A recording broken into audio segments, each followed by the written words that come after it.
Family Theater presents Walter Brennan, Betty Lynn, and the Honorable Frank C. Walker.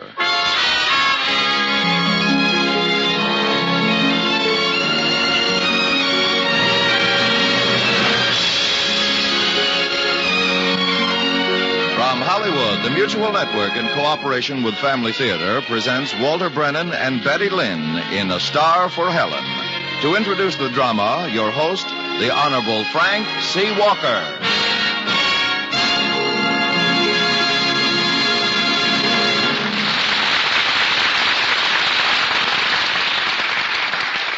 Thank you, Tony Lafrano.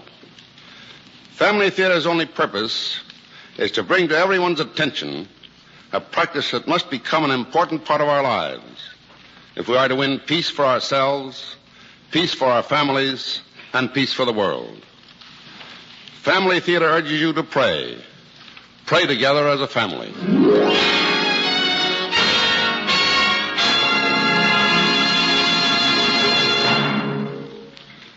Tonight, Family Theater takes great pleasure in presenting A Star for Helen, starring Walter Brennan as Brannigan and Betty Lynn as Helen.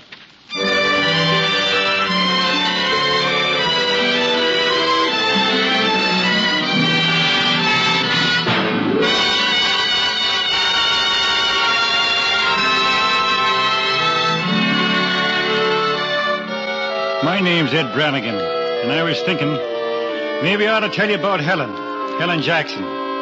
She's a nice kid, one of our tenants.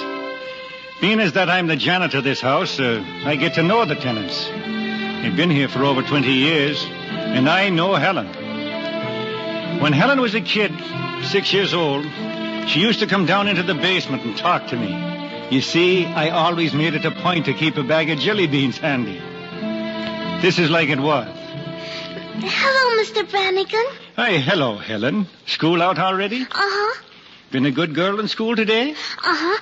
I got another gold star in my book. Another one? It's for my ABCs. See? I'm proud of you, Helen. Let me see. Oh, you got a gold star Monday, a gold star Tuesday, a gold star Wednesday, and today, Thursday, another one? That's because I'm smart. And how's your behavior? I'm good in school. Are you always good? I'm always good. Now, look here, Helen. You wouldn't tell me a lie, would you?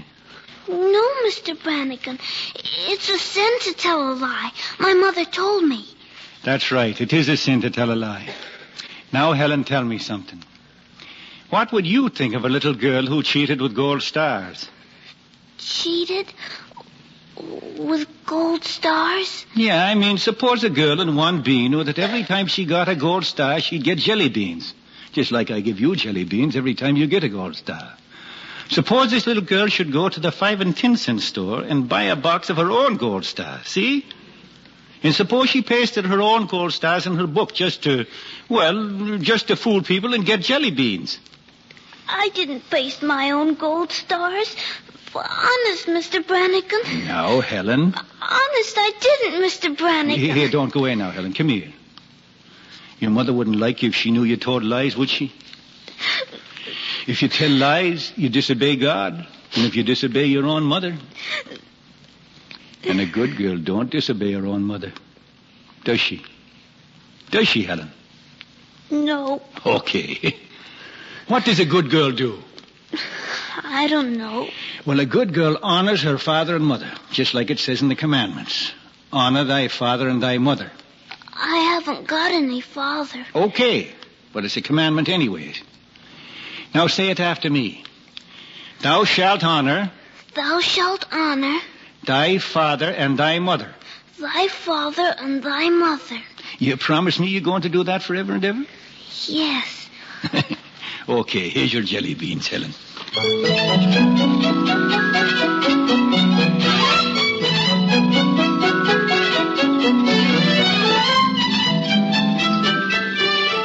Yeah, she was a skinny little brown-eyed thing.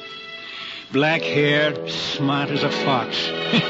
She sure had me fooled for a while with that box of gold stars she bought at Woolworth's. Yeah, the kid was always hungry. Hungry for something.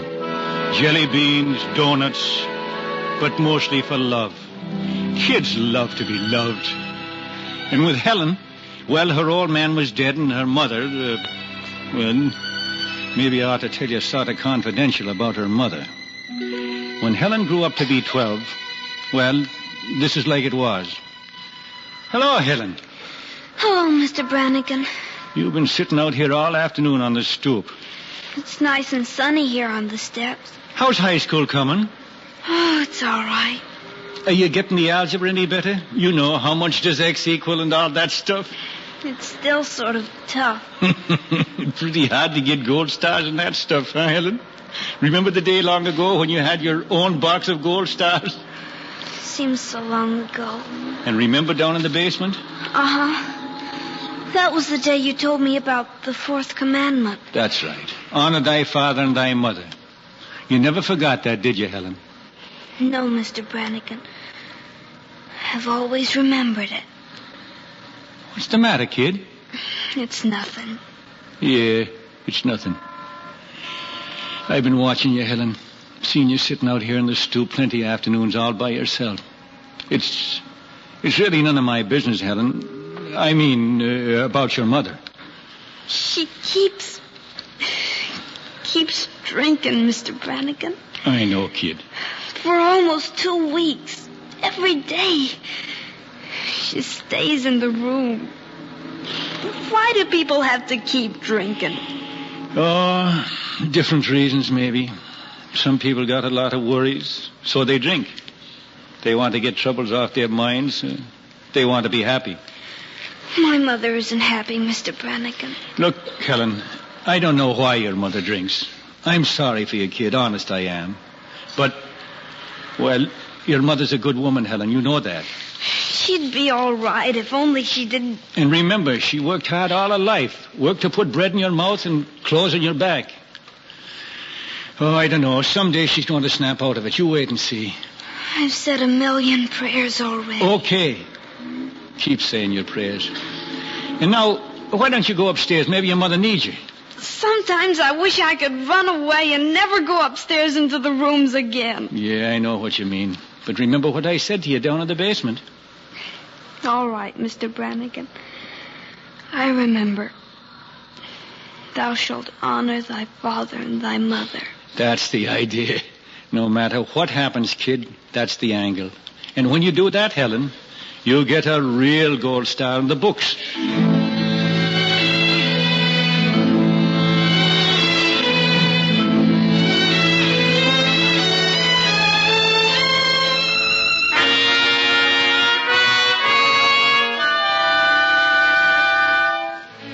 Of course, I'm only a janitor, and I don't know much about psychology and things like that. And as for Mrs. Jackson, Helen's mother, well, I ain't making any conclusions.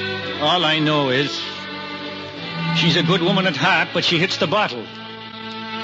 My heart bleeds for the kid, Helen.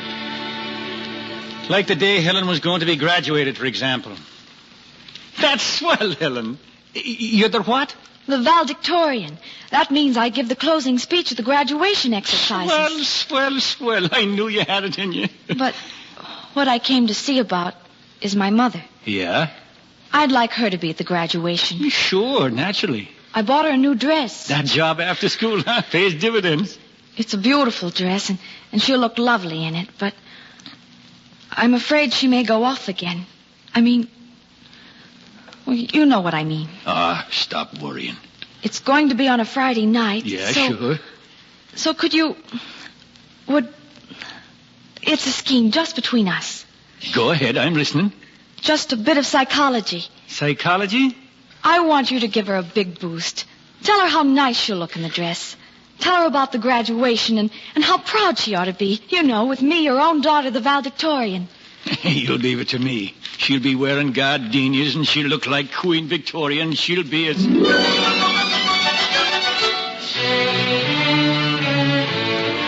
I was going to say she'll be as sober as a judge. I was going to say that to Helen. Helen, who was looking at me with her sweet, brown, hungry eyes. She's a swell kid, Helen is. But comes to graduation night. I'm walking upstairs to Jackson Flat. I'm knocking at the door. Oh, hello, Helen. I'm here. I'm going to take your mother to the graduation first class. Got a cab downstairs. It's all right, Mr. Brannigan. You needn't bother. Why, what's the matter, Helen? Mother doesn't... She doesn't want to go. Thanks, anyway. What do you mean? Again, you mean? Hello, Mr. Brannigan. I was expecting you. Are we ready for the graduation? Go inside, Mom. Back in the room. Don't push me. Go back in the room. That's your children for you, Mr. Brannigan. Present generation. No respect. Go back in the room. What are you yelling about? It's all right, Helen. It's not all right. It's not all right. It's awful. You make me tired. No sense. Not an ounce of sense in your head. I'm sorry, Helen. I thought she'd be okay. I tried hard. Thanks anyway. Thanks for everything, Mr. Brannigan. Come here, out in the hall. Close the door there. Now look at me straight, kid. You're 17 years old, almost a woman. I want you to go down there and give your valedictorian speech. See? Forget about up here. Leave it to me. You go down there to that graduation and be a credit not only to yourself, but also... A credit to my mother, too. Is that it? Don't say it like that, Helen. Be a credit to your mother.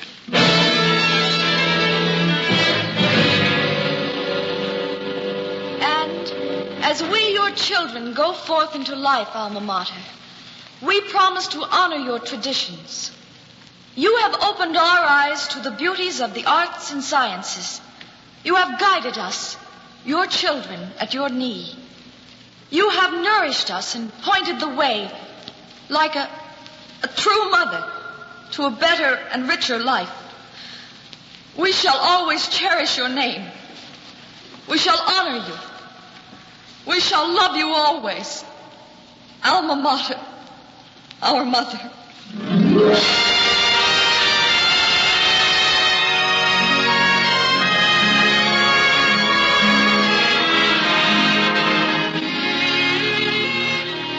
So the kid gets graduated, like millions of other kids, and she goes to work, also like millions of other kids, like yours and mine, for instance.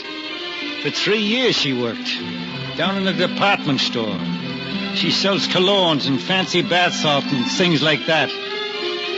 To see Helen standing there behind the counter with her nice brown eyes looking at you over the little bottles of perfume, you'd never think she had a worry in the world. For 3 years she works like that. Then one afternoon, plink, the fireworks start up at Helen's house. But Helen, maybe you're making a mistake. I've got my mind made up, Mr. Brannigan. Just help me with these bags, please. Where are you going? Oh, I'll find rooms. I want to see how normal people live. You're walking out on me, Helen? Walking out on you? Why, you drunken... Easy, Helen. All your life you've been walking out on me. For 15 years I put up with your drunken promises. Oh, I was willing to do it. I was ready to spend the rest of my life supporting you if you would only try to live like a decent human being. Well, I'm sick and tired of this rotten routine. I'm tired making excuses to people.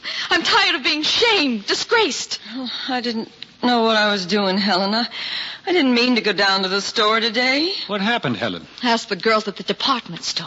Ask the boss. Ask the customers. Ask everybody. Oh, they've got me labeled now. Like one of the bottles on the shelf. Helen Jackson, poor girl, alcohol base.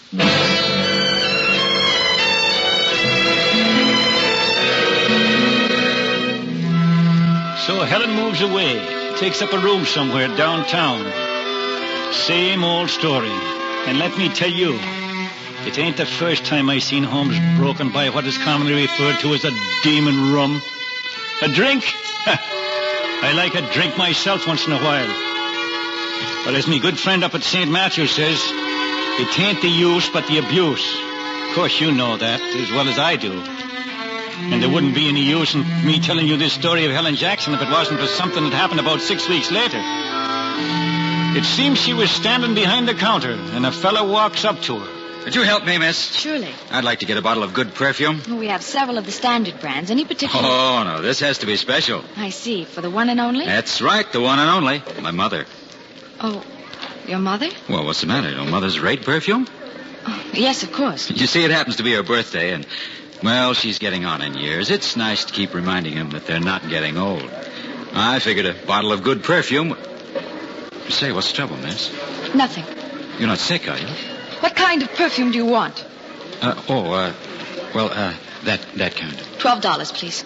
Okay, thank you.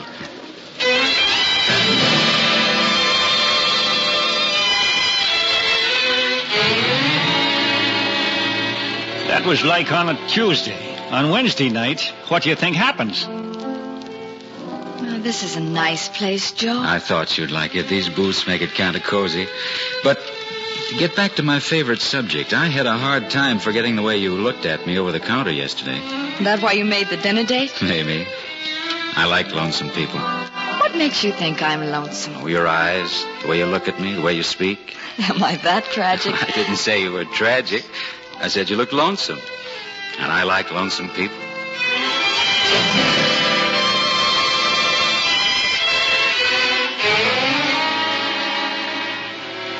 We've known each other for only 3 months, Joe. I know it, Helen, but it makes no difference.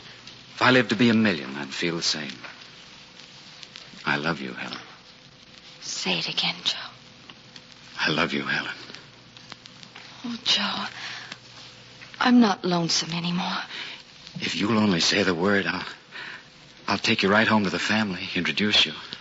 You'll find them a bit stuffy, perhaps, but you don't have to be scared. No split infinitives, you mean? What do you say, Helen? Joe, I'd love to marry you. That's all I want to hear. Well, come on, kiddo. Let's spread the good news.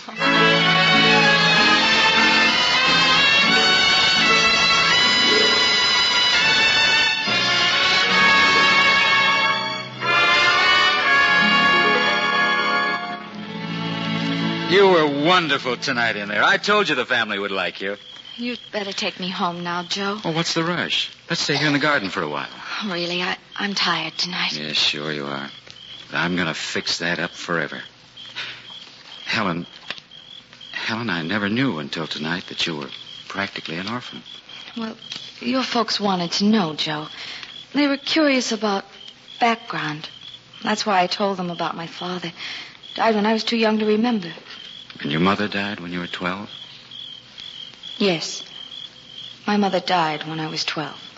If she was anything like you, Helen, she must have been a beautiful woman. My mother was... She was a lady, Joe.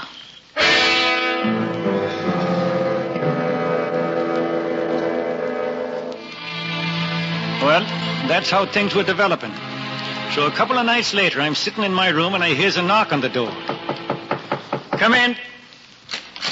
Helen, what are you doing back here? Hello, Mr. Brannigan. I came back to pick up some papers. Papers? Personal stuff. Birth certificate, letters. Is my mother upstairs? No, I saw her go out about 10 minutes ago, Helen. Oh, good. It'll be easier with her out of the way. You seem to be in a big hurry, young lady. I am. Joe and I are getting married this month. Now, that's nice, Helen. May is a swell month to get married in. We're going to Massachusetts. I see. We're settling down there. Oh, you mean for good? Yes. Well, I guess we won't be seeing much of you from now on, huh? That's right. I want to get away forever from everything that could remind me I'm Helen Jackson. We went upstairs together, Helen and me. The flat was, well, still sort of dingy looking. I could almost see Helen shiver when she went in. She walked straight to her room and got the papers. Then all of a sudden, Helen was looking at something. It was lying on the chair. It was a book. A nickel composition book. That's an old book of yours, Helen. The one you used in the first grade, remember? Where did she get it? Yeah, I don't know. She must have saved it all these years. Your mother was always proud of the gold stars you got, Helen. You mean she's been saving this book? Yeah. She takes it out lots of times, Helen, and looks at it. Well, she always says to me, Helen got more gold stars than any kid in the world. Yeah. Gold stars. You know how parents are, Helen. They're proud of the things you get in school, even as far back as 1A and 1B. Gold stars. Maybe you better be leaving now, Helen. She might be back any minute. All right. And you might as well take this book with you. After all, they're your own gold stars.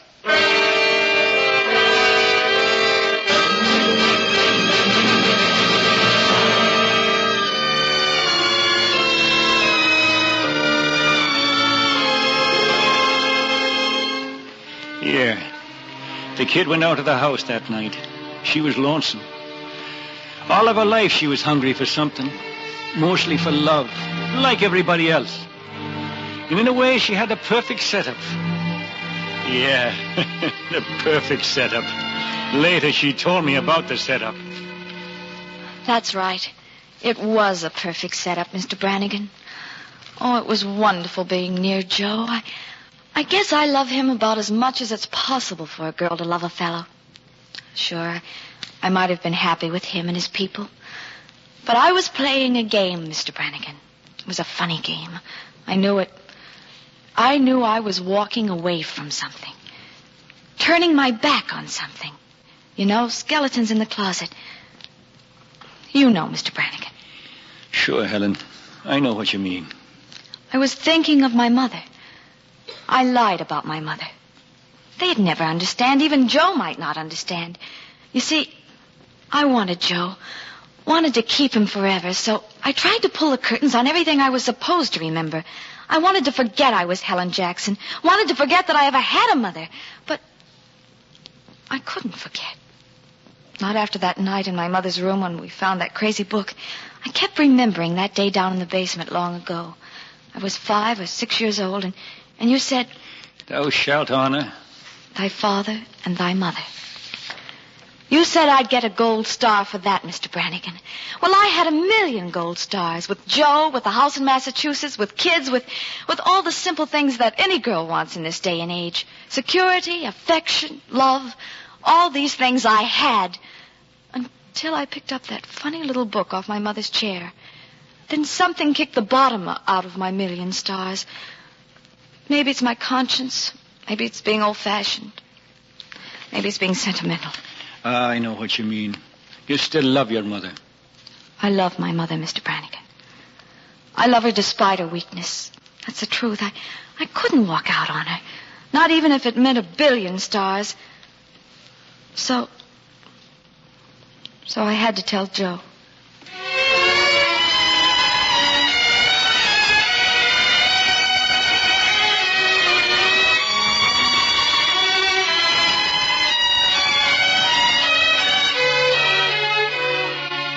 So I'm waiting on the stoop that night.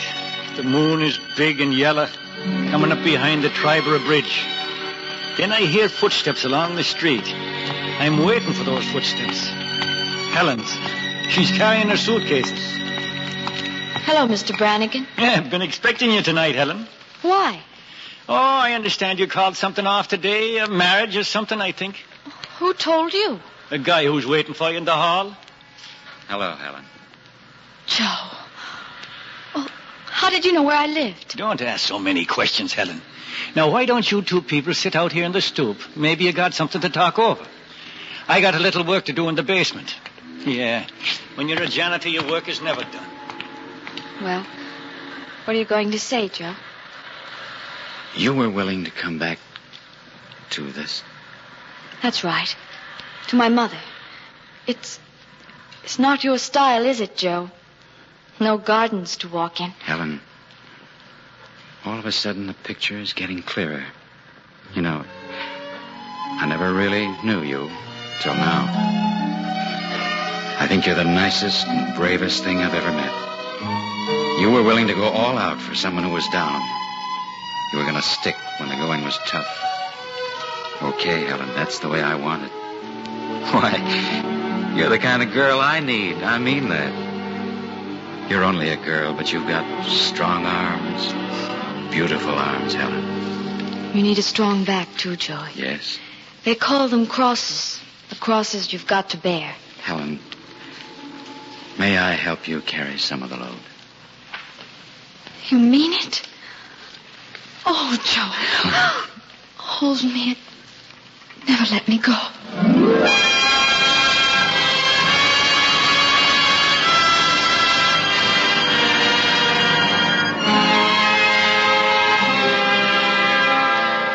And, of course, I don't want to get too nosy, so I let them sit there on the stoop by themselves. But I did take a peek a little later, and I saw him with his arms around her, which is a nice thing for Helen. And also I noticed, over the Triborough Bridge, right behind them, the moon, big and golden.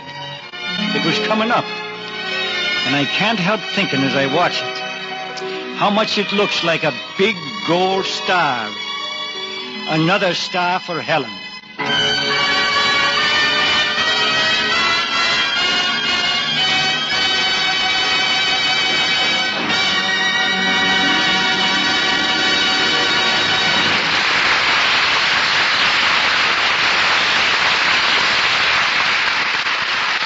This is Frank Walker again. As I look back over the years, the thought often strikes me that so few of us really plan our way of life, having a real goal in mind. We live our lives quite casually, meeting grave situations head on, not contemplating a better and finer way to solve our problems. Surely there is a need in this tragic world today to give some thought to our way of life.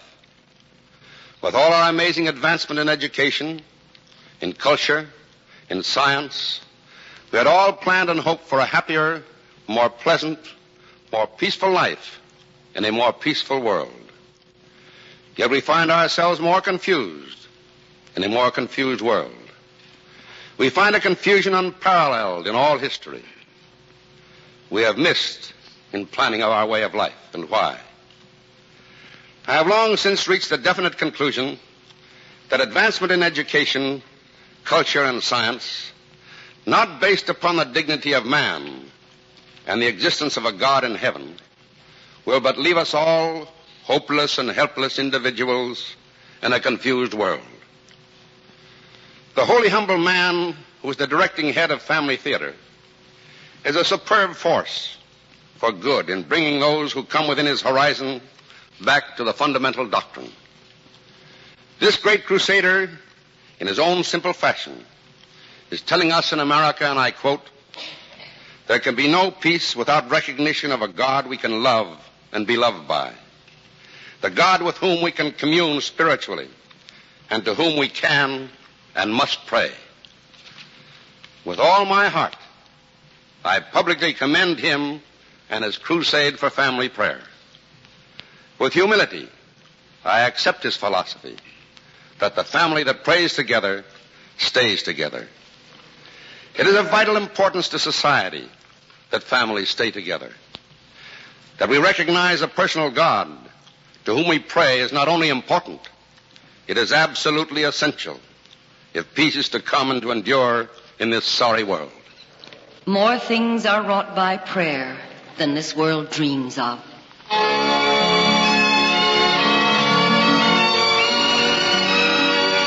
From Hollywood, Family Theater has brought you Walter Brennan and Betty Lynn in A Star for Helen. The Honorable Frank C. Walker was your host. Others in the cast were Irene Tedrow, Ann Whitfield, and Whitfield Connor. The script was written by Timothy Mulvey, with music composed and conducted by Harry Zimmerman, and was directed for Family Theater by Joseph F. Mansfield. This is Tony Lofrano expressing the wish of Family Theater that the blessing of God may be upon you and your home, and inviting you to join us next week at the same time when Family Theater will present Joan Leslie and Mel Blanc in The Adventures of Pinocchio. Join us, won't you? Family Theater is broadcast throughout the world and originates in the Hollywood studios of the world's largest network, the Mutual Broadcasting System.